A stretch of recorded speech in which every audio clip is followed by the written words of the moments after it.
That's pretty amazing when you think of the roots of this nation and people settling in various places and building from scratch often. Americans often compare themselves to Europeans and imagine the Europeans are more sophisticated and culturally literate, and in some ways we might make that argument. Our own art culture is less visible to us because it is less publicly funded. The funding is hidden behind a series of tax exemptions and tax breaks given for the support of nonprofit institutions. But what that system has resulted in is taking the temperature in 2002. We have more self-identified artists in the country than ever before, and a population that is more overtly interested in the arts than ever before. So what is happening here today, we could look at as the boat floating on the rising tide. Westmont is responding to nationwide growth in the creation of artists and the public interest in the arts. But we at Westmont are affiliated with lots of different communities that represent our commitments. For example, we're a member of the Annapolis group of colleges. This is a group of private liberal arts colleges that represents our commitment to a liberal arts vision for education. Colleges included in that network start at Agnes Scott and end at Washington and Lee if we go through the alphabet. We're part of the Lilly Fellows network of colleges and universities. That is approximately 90 schools and reinforces our ecumenical commitment to varieties of Christian visions for higher education. The majority of colleges and universities in the Lilly network are Catholic. There is an increasing sprinkling of Orthodox in that group as well. That represents another set of our commitments. We also belong, finally, to the Council of Christian Colleges and Universities. The shorthand for that around here is the CCCU. The CCCU is just over 100 colleges that share our confessional commitments as an institution, and that locates us more specifically within the broad map of Protestant higher education.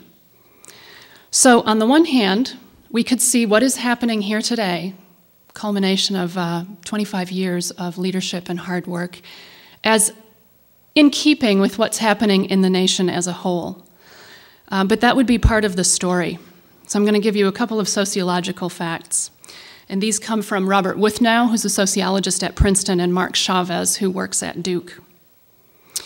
Dr. Larson alluded to the fact that spiritually and religiously active people tend to be more active in the arts than the general population that are not interested in religion and spirituality.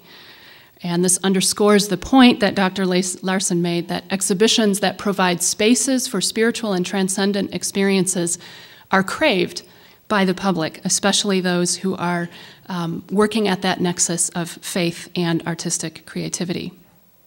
But Protestants who identify as fundamentalist or evangelical are an exception to this rule. These Christians are more likely than any other type of Christian to have heard art denounced from the pulpit, and they are also more likely to inhabit isolated Christian artistic subcultures. Westmont draws its students and its supporters from a broad variety of Protestant churches and traditions, as well as increasingly from the Catholic and Orthodox Church. Many of our sister schools in the CCCU, which are tightly affiliated with specific denominations, don't enjoy that flexibility. And it is registered in the fact that many of the art departments in those schools are small, fledgling, and often woefully under-resourced. So while we look at the growth and the excitement of this day and see it as the boat on the rising tide nationwide, I wouldn't want us to lose sight of how unique, special, and amazing this is at Westmont within one of the constituencies that we inhabit. We have, for the type and character of our school and the population of our enrollment, a large art department. We have a full-time and now an extra art historian on staff. Very few of our sister colleges enjoy that.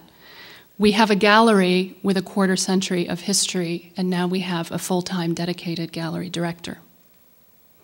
So that's one set of statistics. Second statistic, Direct quote from Robert Withnow, and this is another theme that's been percolating beneath the surface today.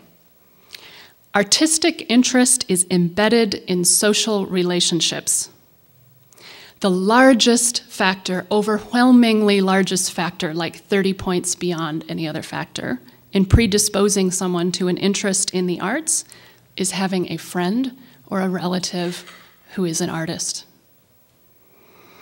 A very close second is having had a course in art. These two things together are very, very good news for a residential liberal arts campus where people have lots of friends and there is a large and vigorous art department where they can take classes. The social dimensions of what we do, I'm thinking of the comments that Walter Hansen made about how museums function, are absolutely crucial to what we do here at Westmont, and we should never lose sight of the fact that we learn in community and from each other, and especially for the arts, that seems to be the nexus that lights the fire and gets everything going. So now I'm going to circle back around to nationwide trends that have created Santa Barbara as the 9th most densely artistically populated region in the country, and point out that artists in our social and economic situation in the United States are entrepreneurial. If you're an artist, you know that. You have to be to survive through that network of tax exemptions and nonprofit organizations. You have to be an entrepreneur. Where you have a high concentration of artists, you have a high concentration of socially committed civic activists. And these are the people who have come here today and are sitting in this room, look around at each other, the members of our art council, workers at sister institutions, the Santa Barbara Arts Fund, CAF, the Art Museum, the Atkinson Gallery. This is the synergy that allows us at Westmont to flourish because you are our socially embedded network.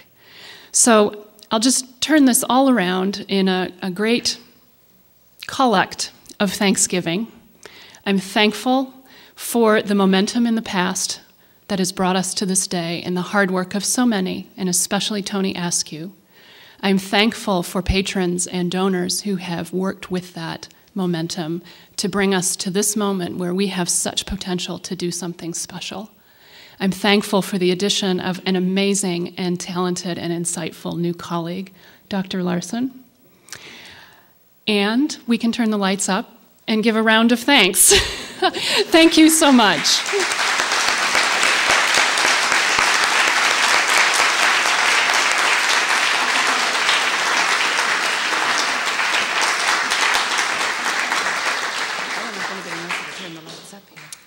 Just in case there are any questions or thoughts rolling around in your head that you'd like to ask of Dr. Larson.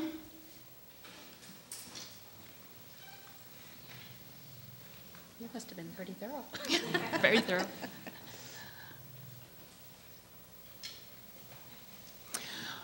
Well, if you have, oh, Tony.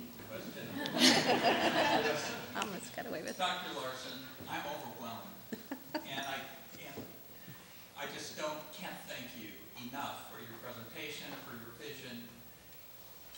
Lisa, you did such a good job of reminding us of what a great community we have, and how by creating this chair, I am going to be kept in this conversation. And I am so grateful to God and to all of you, and especially to you today, for giving us a vision that is so bright and beautiful. Thank you so much.